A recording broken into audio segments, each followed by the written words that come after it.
Okay. After understanding multiple alleles, then non-Mendelism, sex determination, कुछ list दे देती हूँ related to sex related disorders या सेक्स लिंक्ड इनहेरिटेंस भी आप बोल सकते हो। यानी वो सर्टेन क्रोमोसोम्स पे अगर कोई प्रॉब्लम है तो उनसे कौन कौन से बॉडी के दूसरे कैरेक्टरिस्टिक्स अफेक्ट होते हैं। So the very first one is that is red and green colour blindness. सुना है किसी ने रेड ग्रीन कलर ब्लाइंडनेस?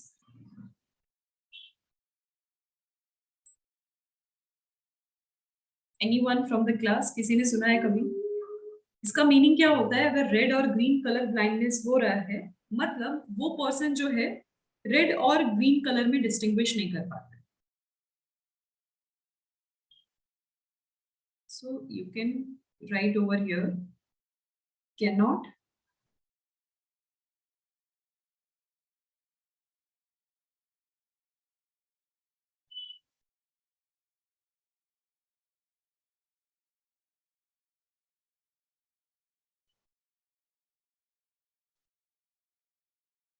तो ऐसा क्यों होता है? The reason is X chromosome पे अगर कोई भी प्रॉब्लम हो, यानी एक्स का जो मेन जीन है जो पर्सन का विजन कंट्रोल कर रहा है, हो सकता है एक्स के पास भी कोई जीन है जो हमारा mostly rod and cone cells यानी हम कलर कैसे डिस्टिंग्विश कर पाते हैं वो कैरेक्टरिस्टिक्स यहाँ पे भी प्रेजेंट है। और अगर उन जीन्स पे कोई प्रॉब्लम हो गया तो एक्स लिंक्ड डिसऑर्डर है ये। तो एक्स लिंक्ड डिसऑर्डर मतलब प्लस ये रेसेसिव नेचर का इसका जो ओवरऑल नेचर होगा डिजीज का दैट इज रेसेसिव। तो यानी फीमेल्स तो बच गई क्योंकि फीमेल्स में suppose this is colour blindness, मैं बी से रिप्रेजेंट कर रही हूँ, तो अगर फीमेल में एक ही जीन कलर ब्लाइंडनेस वाला है और दूसरा नॉर्मल है, क्योंकि ये रेसेसिव कैरेक्टरिस्टिक्स है तो फीमेल को वो चीज नहीं होगा, there will be no colour blindness. पहला कंडीशन तो ये हो गया। बट अगर मेल है, अगर एक ही क्रोमोसोम मींस एक्स एक ही प्रेजेंट है, वो भी कलर ब्लाइंड हो गया और वाई हो गया, तो इसकी वजह से जो एक्स के कैरेक्टरिस्टिक्स है वो ओवर पावर करने लगते हैं बिकॉज एक ही एक्स और एक ही वाई है। होमोलॉगस कंडीशन या होमोजाइगस कंडीशन इनके पास प्रेजेंट नहीं है। होमोजाइगस नहीं होने की वजह से एक्स पे प्रेजेंट जितने भी डिसऑर्डर्स हैं वो अपीयर होने लगते हैं, वो पर्टिकुलर पर्सन पे शो होने लगते हैं। तो इसीलिए majority of this kind of blindness are present in male population. तो अगर एक्स लिंक्ड कोई भी प्रॉब्लम हो तो उसके मींस मोस्टली फीमेल कैरियर्स होती है, तो अगर इस ये कंडीशन हो जाए तो उसको बोलते हैं कैरियर, और अगर ये हो गया तो इसको बोलेंगे अफेक्टेड पर्सन। तो यानी फीमेल मोस्टली कैरियर्स होती हैं अनलेस अगर ये कंडीशन आ गया जिसमें होमोजाइगस कंडीशन में दोनों के पास ही कलर ब्लाइंडनेस वाला जीन आ गया, तब तो ऑफ कोर्स डेफिनेटली वो पर्सन को कलर ब्लाइंडनेस होगा। बट मेल में अगर एक एक्स पे भी अगर है तो उसकी वजह से मेल के चांसेस हैं कि वो अफेक्ट हो सकता है इस पर्टिकुलर डिजीज से।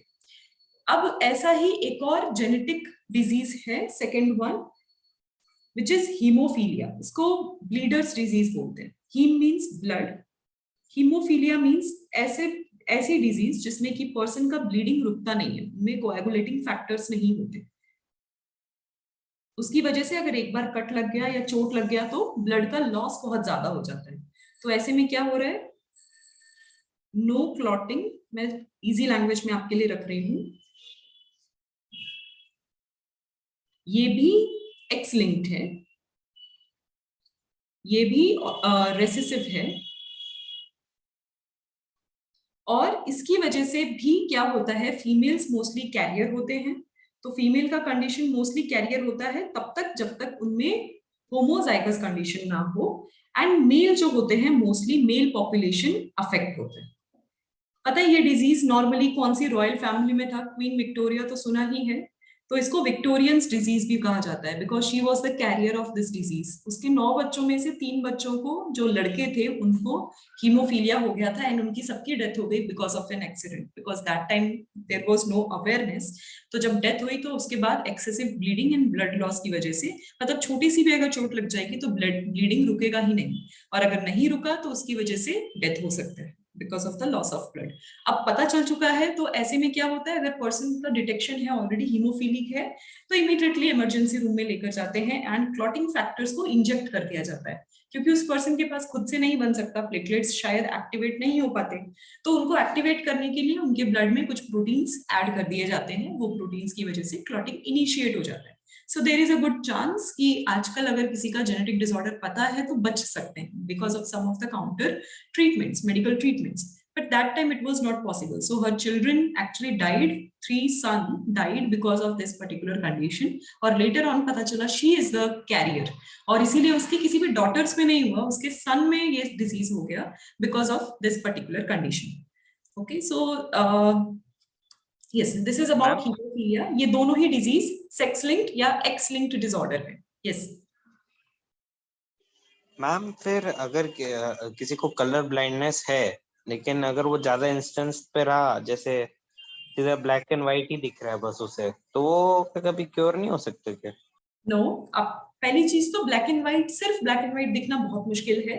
मींस कोई ना कोई कलर सबको दिखता है। प्राइमेट्स को सारे सब मेजॉरिटी ऑफ द प्राइमेट्स में सबको कलर दिखते हैं, नॉन प्राइमेट्स को कलर्स नहीं दिखते।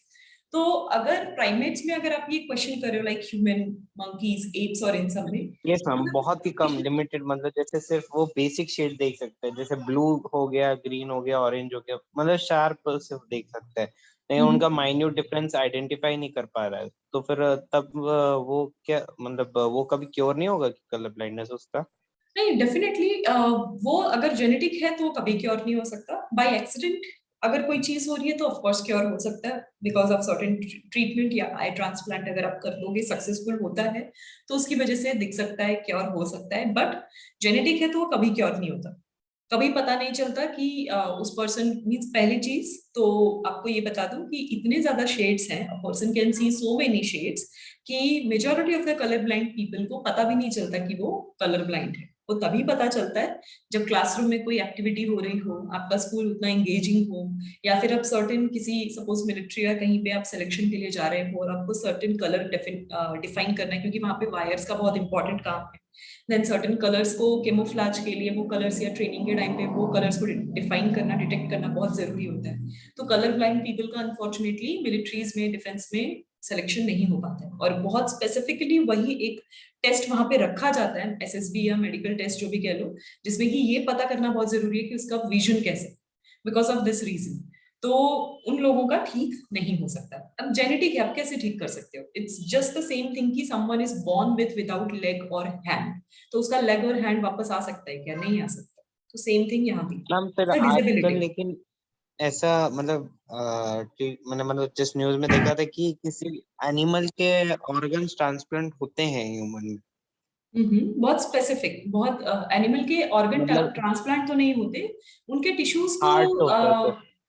सिर्फ यूज किया जाता है फॉर अंडरस्टैंडिंग। आजकल क्या यूज किया जा रहा है, एनिमल सेक्रीफाइस को एनकरेज ना करते हुए ऑर्गन जो उनके टिश्यूज है उनसे tissue culture, animal tissue culture, यानी लैब में आर्टिफिशियली ऑर्गन्स डेवलप किए जाते हैं और उसमें ड्रग्स या सर्टेन केमिकल्स जो भी हम डेवलप कर रहे हैं मेडिकल साइंस, उनको टेस्टिंग की जाती है।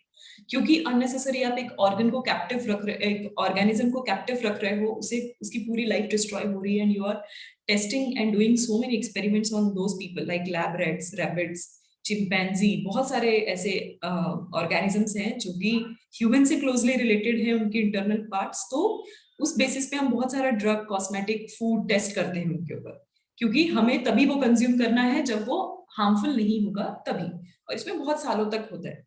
तो उनकी बहुत सारी एनिमल्स और उनकी जनरेशंस जो है वो एक्सप्लॉइट होती है बिकॉज ऑफ दैट। तो वो टिश्यू कल्चर यूज किया जाता है डायरेक्टली, जैसे पिग हो गया या फिर ऐसे कोई एनिमल्स हैं, उनसे हम कुछ हॉर्मोन्स भले एक्सट्रैक्ट करके यूज करते हैं, जैसे इंसुलिन, डायबिटिक पेशेंट्स को ठीक करने के लिए इंसुलिन हम पिग से ही, उनके पेनक्रियास से एक्सट्रैक्ट करते थे, एंड ऐसे पर्सन को हम इंजेक्ट करते थे और टैबलेट्स देते थे इंसुलिन का। सो देर आर मेनी वेज। या फिर जैसे हॉर्स हो गया, उससे एंटीवेनम डेवलप करवाना होता है तो वो करवाते हैं। सो एनिमल्स को डेफिनेटली यूज किया जाता है, बट अब एक्सप्लॉयटेशन बहुत जगह, बहुत सारी कंट्रीज में स्लोली बैन हो रहा है। तो किसी भी एनिमल या प्लांट को सिर्फ आप इसलिए ग्रो नहीं कर सकते जस्ट बिकॉज आपको उस पर एक्सपेरिमेंट करना है। You can use certain tissues, उससे आप आर्टिफिशियली नया ऑर्गन ग्रो करो और उस पर आप टेस्ट करो। लगे तो आर्टिफिशियली आप पूरा पूरा ऑर्गेनिज्म आप ग्रो नहीं कर सकते, because that is a life, वो एक होलसम ऑर्गेनिज्म की लाइफ है। उस पर फिर क्या होगा कि वो आप लाइफ एक्सप्लॉइट कर रहे हो। तो अभी धीरे धीरे बहुत स्ट्रिक्ट एथिकल लॉज बन रहे हैं इन रिसर्च एरियाज। तो एक अलग ये डिफिकल्टी है, क्योंकि इससे रिजल्ट्स जो होंगे वो प्रॉपर नहीं आएंगे। तो बहुत बड़ा गैप रहेगा इन राइट एंड रॉन्ग, वो सब चीजें कि वो टॉक्सिक है कि नहीं, वो ड्रग, वो केमिकल सही है कि नहीं, क्योंकि हमने सिर्फ एक छोटे से टिश्यू पे यूज किया है। व्हाट इफ पूरी बॉडी पे अगर कुछ और असर हुआ तो ऐसी बहुत सारी चीजें जो चल रही हैं अभी।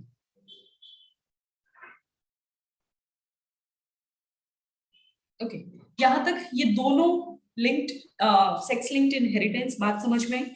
सेक्स लिंक्ड इनहेरिटेंस का मीनिंग समझ गए ना, यानी एक्स और वाई क्रोमोसोम पे लिंक्ड कुछ प्रॉब्लम है जो हर जनरेशन में आ रहा है। अच्छा, मैंने कहा था आपको कुछ होमवर्क देना है, आपको वही होमवर्क देना है इन्हीं से रिलेटेड। भाई दो एग्जांपल्स मैंने आपको दे दिए एक्स लिंक्ड। आपको क्या करना है, you have to find one Y linked disease या कोई भी कंडीशन, जरूरी नहीं कि वो डिजीज ही होना चाहिए, मे भी कोई मॉर्फोलॉजिकल कैरेक्टरिस्टिक्स जो कॉमनली मेन में दिखता है वो भी आप बता सकते हो। सो वाई लिंक्ड कैरेक्टरिस्टिक्स, वो कैरेक्टर हो सकता है या फिर डिजीज हो सकता है, any disorder, anything, you have to find one. Okay, this is your first homework. अभी होमवर्क ज्यादा दे रही हूँ।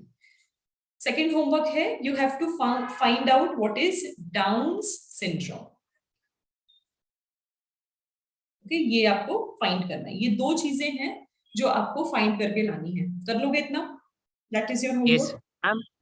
यस मैम एक कलर ब्लाइंडनेस में कि मैम जो रेड ग्रीन कलर ब्लाइंडनेस जिन्हें होती है, लेकिन मतलब वो बड़े मतलब ऐसे बड़ा अगर रेड कलर का फ्लैग दिखाए जब, तब वो समझ जाते हैं कि वो रेड कलर है। लेकिन जब ऐसे वेज और नॉन वेज का जो डॉट रहता है फूड पैकेट में यूजुअली जो रहता है, तो उसमें मैम वो डिस्टिंग्विश नहीं कर पाते हैं, तो फिर वो भी कलर ब्लाइंडनेस कहलाया जाएगा कि या नहीं कहलाया जाएगा? कहा जाएगा, मे बी उसका इफेक्ट उतना प्रोमिनेंट नहीं है। बहुत बड़ा सरफेस होना चाहिए उनको वो कलर डिटेक्ट करने के लिए। छोटे सरफेस पे क्या होता है, ऑफ कोर्स उतना ही कम वेवलेंथ यूज हो रहा है, रिफ्लेक्शन का अमाउंट कम है, बहुत सारी चीजें हैं, तो वो डिटेक्ट नहीं कर पाते होंगे। बड़ा सरफेस है, लार्ज सरफेस है, तो वो डिटेक्ट कर पाते होंगे। That can be the reason. इसकी इंटेंसिटी, ऑफ कोर्स इसकी इंटेंसिटी वैरी करती है। 100 मीन्स 0% टू 100% किसी भी इंटेंसिटी को आप कैलकुलेट करते हो ना, तो उसी में वो कंसिडर होते हैं। कुछ लोग ऐसे भी होंगे कि 100% कलर ब्लाइंड होंगे, कि उनको रेड और ग्रीन का कुछ कहीं भी कुछ भी नहीं समझ में आएगा।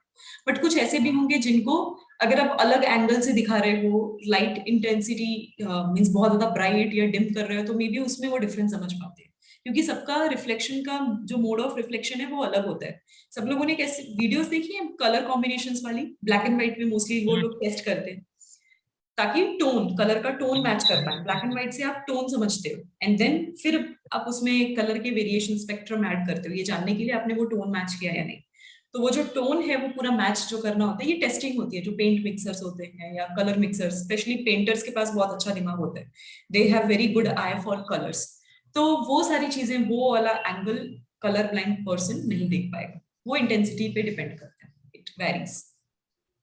मैम लेकिन मतलब जैसे अभी मैम मेरा कैसा था कि मैं मतलब कलर देख लेता हूँ वो सब एकदम पूरा तो देख लेता हूँ, लेकिन जैसे जो वेज और नॉन वेज का जो बहुत छोटा सा डॉट रहता है ना वो समझ में नहीं आता, तो फिर वो कलर ब्लाइंड नहीं है ना? डिपेंड करता होगा बच्चे, मे बी आप छोटा डॉट होने की वजह से आप डिफरेंशिएट नहीं कर पा रहे हो, तो हो सकता है वो जेनेटिक कुछ नहीं है, आप वो डिटेक्ट नहीं कर पाते जस्ट बिकॉज आपने उतना देखा नहीं, एक्सपोज नहीं किया, या फिर you are okay. Not paying attention to the colour, आप ध्यान से नहीं देख पाते होगे, इसलिए बहुत सारे रीजंस। बस वो आप ट्राई करो लेकिन सनलाइट ऐसे रहते में, हैं। वो दोनों ही पैकेट्स को सनलाइट में रखकर देखो, दोनों अलग अलग कलर को, then try to figure out कि आपको दोनों कलर्स अलग दिख रहे हैं या नहीं दिख रहे यस यस मैम, ठीक श्योर। हैं। Okay, shall I change the slide? एक लास्ट पॉइंट आपको एक्सप्लेन करना है, then I will end yes the yes session. Ma'am. Okay, last point is excuse me related to ma'am. Mutation. सबने mutation सुना है? Yes, ma'am. Okay, so mutation का meaning है sudden change in genes और DNA sequence, इन सब में अगर कोई भी सडन चेंज होता है उसको बोलते हैं म्यूटेशन। तो अगर डीएनए में कोई चेंज हो रहा है या जीन में कोई चेंज हो रहा है, उसकी वजह से भी इफेक्ट होता है। अब देखो, म्यूटेशन का जरूरी नहीं है जनरेशन में, अगर सर्टेन जनरेशन में हो अगर कोई चेंज, तो उसका असर नेक्स्ट जनरेशन में भी हो सकता है। आज मुझे कोई म्यूटेशन हो जाए because of some of the agents, may be external agents, तो मैंने एक्वायर किया ये म्यूटेशन, तो मेरी बॉडी इमीडिएटली एक अलग कैरेक्टरिस्टिक शो करने लगेगी क्योंकि मेरा डीएनए अब म्यूटेट हो चुका है। इसके दो बेसिक एग्जांपल्स दे देती हूँ म्यूटेशन का। पहला है sickle cell anaemia. Sickle cell anaemia में एग्जैक्टली क्या हो जाता है कि जो आरबीसीज का बाइकॉन्केव स्ट्रक्चर है वो चेंज हो जाता है और सिकल लाइक हो जाता है, दिस इज सिकल शेप, वो इस शेप के हो जाते हैं, तो वो कंप्लीटली नॉन फंक्शनल हो गए। तो आरबीसी तो है, काउंट तो ठीक है, बट अब वो ये फंक्शन नहीं कर सकते, अब ये क्या ऑक्सीजन ट्रांसपोर्ट करेंगे, क्या कैरी करेंगे, क्या कार्बन डाइऑक्साइड कैरी करेंगे, तो ये काम नहीं कर पाएंगे, तो वो पर्सन क्या हो जाता है, अनीमिक होने लगता है। तो जो मेन फंक्शनल आरबीसीज है, दिस इज द शेप, और अगर नॉन फंक्शनल आरबीसी है, this is the sickle shape. ये क्यों होता है? Because of course in the gene, वो जीन जो रिप्रेजेंट करते हैं शेप ऑफ आरबीसीज, उनमें अगर चेंज हो गया तो देन ये जेनेटिक है, ये भी जेनेटिक है, ये ऑटोसोमल डिजीज है, यानी जो 22 पेयर्स आपको बताए थे, रेस्ट ऑफ द पेयर्स, उनमें ये चेंजेस अगर होंगे तो उसकी वजह से ये चेंज आता है, मींस इस पर्टिकुलर डिजीज ये अकर होगा इन अदर जनरेशन। तो ये one generation to another generation carry होता है ये disease. But there is one more type of mutation जिसमें कि रेडियो एक्टिव अगर आप एलिमेंट यूज कर रहे हो या उनके आइसोटोप्स यूज कर रहे हो, तो रेडियो एक्टिव रेडिएशंस की वजह से, means I am talking about radiations, harmful radiations, उनकी वजह से अगर कोई चेंज हुआ हो, तो बहुत पहले हुआ था वर्ल्ड वॉर 2 में, कहाँ पे? जापान में, Hiroshima and Nagasaki. Hiroshima and Nagasaki. Can you name the year, कौन से ईयर में हुआ था? 1939 1945 में एटम बॉम्ब जो हिरोशिमा नागासाकी में गिरा था, तो उसकी वजह से आज भी ये लोग हैं जो डिसेबिलिटी के साथ पैदा होते हैं, क्योंकि इतना इंटेंस म्यूटेशन हुआ था वहां के पॉपुलेशन में, जो खत्म हो गए, तबाह हो गया वो एरिया, तो बॉम्ब ब्लास्ट में चला गया, बाकी उसके आसपास भी रेडिएशन का इतना ज्यादा असर था। एंड जो यस चेरनोबिल भी है ना, सॉरी बच्चे, मुझे सुनाई नहीं दे रहे। चेरनोबिल डिजास्टर जो हुआ है उसके रेडिएशन मैम प्लांट के अंदर पाए गए, मतलब कोई रेड कलर के सारे प्लांट उग रहे हैं उसमें। Right, correct. सो ये जो रेडिएशन से अब ऐसी चीज हो रही है, इट मींस क्या हो रहा है कि किसी एक्सटर्नल एजेंट की वजह से पर्टिकुलर ऑर्गेनिज्म का gene while the person is living, उस टाइम पे वो चेंज हो रहा है, उसकी वजह से कोई ना कोई issues, may be sudden death, disability, कोई डिजास्टर वो क्रिएट हो रहा है, that is radio active mutations. So ये दो टाइप के हो गए, मींस दो एग्जांपल्स जस्ट मैंने दे दिया आपको म्यूटेशन के। आपको कॉन्सेप्ट समझना है म्यूटेशन का मेन, बाकी अब आपको क्या पढ़ना होगा नेक्स्ट क्लास में मैं आपको पढ़ाऊंगी रिलेटेड टू इवोल्यूशन। अब मेन हमारा जो सेकंड हाफ है चैप्टर का पार्ट, वो अब शुरू होगा, क्योंकि अब आप जीन्स उसका मतलब समझ गए, तो अब आप इवोल्यूशन और उसके डिफरेंट पॉपुलेशन में क्या क्या इम्पैक्ट पड़ा है वो भी आप समझ जाओगे, इजीली समझ जाओगे, तो हिस्ट्री और टाइमलाइन भी पढ़ पाओगे फिर कि कब क्या हुआ था। ओके, आज की क्लास सबको समझ में आई?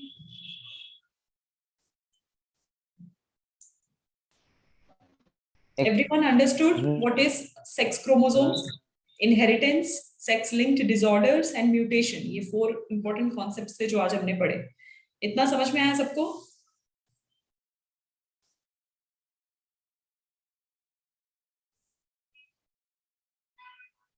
Okay, I will consider it as yes. So what you have to do now, अब आपको ये homework next class में करके लाना है, that is important for you. This homework is important. चलो, that's it for today. आपकी अब shortly दूसरी क्लास है, मेरी भी है, so I have to go now. Okay, bye everyone. Take care. See you next week. Bye.